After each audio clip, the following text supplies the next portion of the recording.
Already ఒక ప్రాణం పోయింది రాయదుర్గం వాసు. చెన్నవీరప్ప అనే ఒక వైద్యుడు, ఆయన ఫిజియోథెరపీ క్లినిక్ అంటారు, కాకపోతే ఆయన డాక్టర్ చెన్నవీరప్ప అనే ఫేమస్ ఆర్ఎంపీ డాక్టర్ అని చెప్పుకుంటాడు. ఆయనకి నిజంగా ఆర్ఎంపీ సర్టిఫికేట్ ఉందా? రిజిస్టర్డ్ మెడికల్ ప్రాక్టీషనర్ అంటే ఏమి?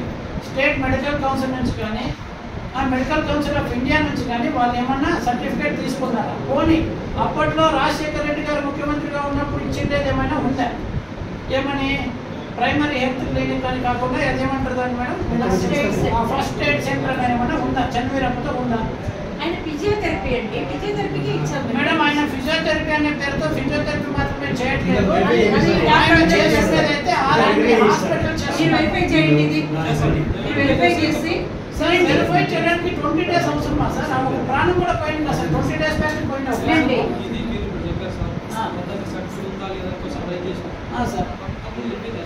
నేను చెప్పాను సార్ 20 రోజుల కింద ప్రాణం పోయినప్పుడు రాయదుర్గం నేర్చుకోవాలి మొత్తం చెప్పినారు కదా సార్.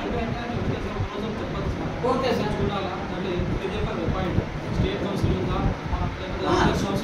స్టేట్ మెడికల్ కౌన్సిల్ ద్వారా వాళ్ళు ఏమన్నా సర్టిఫికేట్ తీసుకున్నారా, లేదా మెడికల్ కౌన్సిల్ ఆఫ్ ఇండియా ద్వారా వాళ్ళు సర్టిఫికేట్ తీసుకున్నారా? వెరిఫై చేసినాక సబ్మిట్ చేయండి, లేదంటే chief minister of Andhra Pradesh verify చేసినాక ఇస్తారు.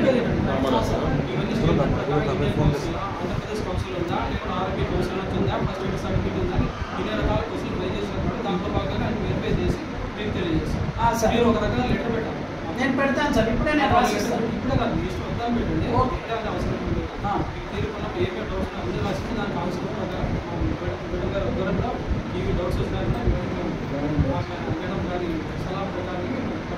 సార్ ఇప్పుడు మేడం గారి ఆధ్వర్యంలోనే మేడం గారి సమక్షంలో నేను అడుగుతున్నాను, రాయదుర్గం నియోజకవర్గంలో ఎంతమంది ఆర్ఎంపీ డాక్టర్కి సర్టిఫికేట్ ఉంది? అట్లీస్ట్ ఫస్ట్ ఎయిడ్ మీ దగ్గర లెక్క ఉందా లేదా సార్? అప్పుడు 20 రోజుల కిందట ఒక ప్రాణం పోయినప్పుడే కనుక మీరు చర్యలు తీసుకోండి. 3 ఏళ్ళ చిన్నారి ప్రాణం పోతుండే సార్. ఎందుకు సార్ ఇంత నెగ్లిజెన్స్ సార్? ఇంకోటి మేడం, ఇంకోటి మేడం సార్, అది పోలీస్ కేసు అవుతుంది.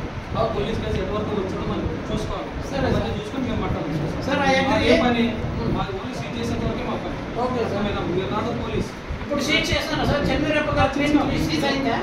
చేసిన వాటి వరకు మాకు సంబంధం. నిన్నటి వరకు వాళ్ళు నడిపారు బిజినెస్, మాకు తెలియదు సార్. నిన్నటి వరకు బిజినెస్ చేస్తున్నారు. Madam okay madam. ఇప్పుడు సంబంధించి అడుగుతున్నాను మేడం, గవర్నమెంట్ హాస్పిటల్ రావాలంటేనే ప్రజలు హడలెత్తిపోతున్నారు. ఏ గవర్నమెంట్ హాస్పిటల్? ఇది government hospital. Doctor Paul Ravi గారు, నేను కాదు. డాక్టర్ పాల్ రవి గారు మీ కంట్రోల్లో లేదు. ఓకే, మీకేమన్నా ఉంటే మీరు పై అధికారులు చెప్తారని మేము రైస్ చేస్తున్నాం. ఇప్పుడు సిహెచ్సిలో ఇక్కడికి రావాలంటే జనం వెంబడెత్తుతున్నది మెయిన్ కారణం ఏమంటే, ఒకటి ఇక్కడ క్లీనింగ్ మెయింటైన్ చేయాలి. నేను మీకు ఒక వీడియో చూపిస్తాను. దయచేసి రిక్వెస్ట్ మేడం, నేను పేపర్ మీద పెట్టి కాపీ పంపించండి. ఓకే, దాని మీద మేము వెరిఫై చేస్తాం మేడం. ఇస్తాను. మీ ఈ కమ్యూనిటీ హెల్త్ సెంటర్ వరకు డాక్టర్ పాల్ రవి గారు సార్ చూస్తారు. మీరు నాకు కూడా పంపించండి, నేను కూడా సార్కి మేడం. Right madam. ఇప్పుడు 20 రోజుల కిందట మీరు కనుక సరైన యాక్షన్ తీసుకోండి. 3 ఏళ్ళ బాబా చిన్నారి చనిపోతుండేది అనేది దాని ఒక ఇది సరైన యాక్షన్ తీసుకోలేదు సార్. చెప్పేది ఏంటండి, పిల్లలకి జబ్బు రావటం ఇదన్నీ కామన్ చూపిస్తారు, కానీ చచ్చిపోతామా అని నేను ఎట్లా ఎక్స్పెక్ట్ చేస్తాను?